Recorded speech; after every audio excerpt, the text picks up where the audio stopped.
एक शख्स जो अपने 20 साल की उम्र में कभी बीमार नहीं पड़ा, वो कहते थे कि अमिताभ बच्चन पेप्सी का ऐड इसलिए नहीं करते क्योंकि उनकी आंत पेप्सी पीने की वजह से खराब हो गई थी। एक शख्स जो जुखाम से लेकर कैंसर तक बड़ी बड़ी बीमारियों का दावा करते थे, अपने अंगूठे पर काली मिर्च बांधकर खुद का जुखाम ठीक कर लेते थे। सच में अगर वो इंसान आज इस दुनिया में होता तो शायद आयुर्वेद का सबसे बड़ा ब्रांड बन चुका होता। लेकिन मात्र 43 साल की उम्र में ही दिल का दौरा पड़ने की वजह से उनकी मौत हो गई। बहुत सारे एक्सपर्ट्स का कहना है कि ये मौत नहीं बल्कि एक हत्या थी। जो देश प्रेमी, समाज सुधारक और सत्यवादी, गलत चीजों को समाज में खुलकर बोलने वाले राजीव दीक्षित। जी हाँ दोस्तों, आज हम राजीव दीक्षित के बारे में बात करने वाले हैं कि आखिर उनकी मौत कैसे हुई, उनकी मौत का राज आज तक भी क्यों नहीं खुला।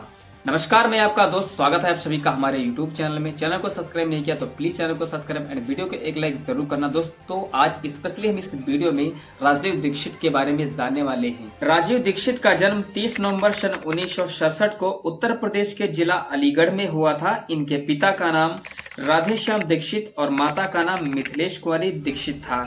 इनके बड़े भाई प्रदीप दीक्षित, पिता छोटी मोटी नौकरी किया करते थे और उन्हीं पैसों से घर चला करता था। इनकी माता एक गृहिणी थी, घर में काम धाम किया करती थी। राजीव दीक्षित की प्रारंभिक शिक्षा गांव के एक माध्यमिक कॉलेज इलाहाबाद में हुई। इसके बाद इन्होंने इलाहाबाद के जेके इंस्टीट्यूट से बीटेक और टेक्नोलॉजी ऑफ इंस्टीट्यूट से आईआईटी में एमटेक की डिग्री हासिल की। इसके अलावा इन्होंने फ्रांस से पीएचडी की डिग्री हासिल की। राजीव दीक्षित आयुर्वेद और योग के अच्छे ज्ञाता थे। ये विदेशी चीजों का बहिष्कार करते थे और भारत में बनी वस्तुओं को बढ़ावा देते थे।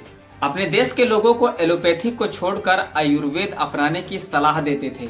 मीडिया रिपोर्ट के मुताबिक सन 1999 में राजीव दीक्षित बाबा रामदेव के संपर्क में आए। ऐसा दावा किया जा रहा है कि उन्होंने ही देश से जुड़ी समस्याएं और काले धन के बारे में बाबा रामदेव को बताया था, जिससे रामदेव बहुत ही ज्यादा प्रभावित हुए और दोनों ने मिलकर इस काम को बढ़ावा देने की कोशिश की और दोनों एक साथ काम करने के लिए सहमत हो गए। 1909 में उन्होंने भ्रष्टाचार और विदेशी व्यापार को जड़ से उखाड़कर फेंक देने के लिए स्वाभिमान आंदोलन की स्थापना की और इस आंदोलन के ये प्रमुख सचिव थे। राजीव दीक्षित इसलिए प्रसिद्ध थे, उन्होंने आजादी बचाओ आंदोलन की स्थापना की, जिससे उन्होंने विदेशी अर्थशास्त्र के संदेश को बढ़ावा दिया और वैश्वीकरण और नव उदारवाद का विरोध किया। 1984 में भोपाल गैस त्रस्ती के बाद राजीव दीक्षित का नाम सुर्खियों में आने लगा और उन्होंने यूनियन कार्बाइड कंपनी के विरुद्ध प्रदर्शन किया। एक भाषण में उन्होंने कहा था कि वर्तमान भारत का लीगल सिस्टम अंग्रेजों की बनाए हुए कानून की एक फोटोकॉपी है और उसी लीगल सिस्टम पर भारत पूरी तरीके से काम कर रहा है, इसी को बदला जाना चाहिए। एक दिन राजीव दीक्षित छत्तीसगढ़ के दौरे पर थे और वो अलग अलग जगह पर जाकर लोगों के बीच भाषण दिया करते थे, लोगों को समझाया बुझाया करते थे कि आयुर्वेद में विश्वास रखो। और 30 नवंबर को उनकी तबीयत अचानक से बिगड़ गई। दिल का दौरा पड़ने की वजह से वहाँ के बिहार के भिलाई हॉस्पिटल में उनको भर्ती कराया गया,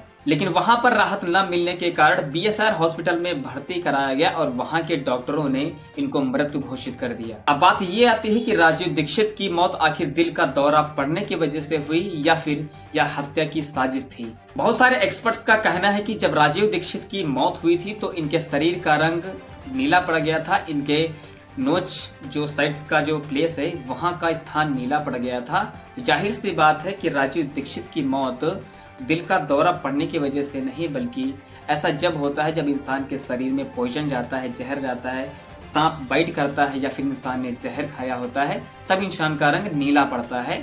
तो आप लोग अपने सेंस से ये एनालिसिस कर सकते हैं कि राजीव दीक्षित की मौत कैसे हुई थी, कैसे नहीं हुई थी।